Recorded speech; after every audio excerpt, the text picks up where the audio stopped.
ఆ సమస్యకు ఎంత ప్రాధాన్యత ఇస్తారో మీరు చూసుకున్నారు.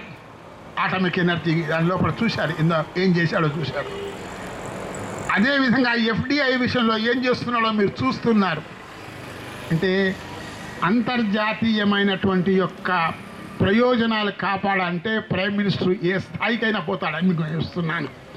మరి రాష్ట్రం యొక్క చూసినట్టయితే ఈ రాష్ట్రం లోపల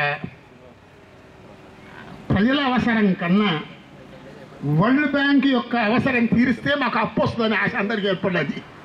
అంటే ఎవడు అప్పిస్తాడు?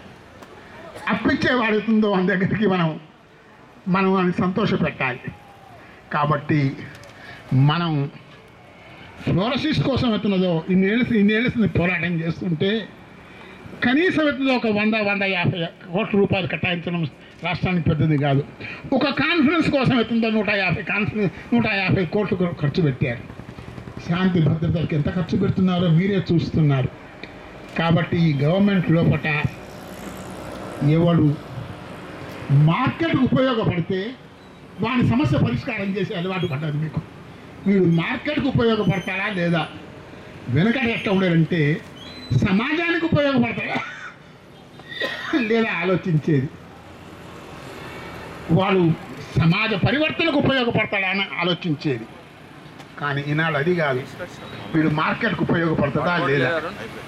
కాబట్టి సమస్యలో ఒక కొత్త దశ ఇచ్చడానికి కోసమై మీరు కూడా పోరాటంలో వచ్చినందుకు మీకు అభినందనలు.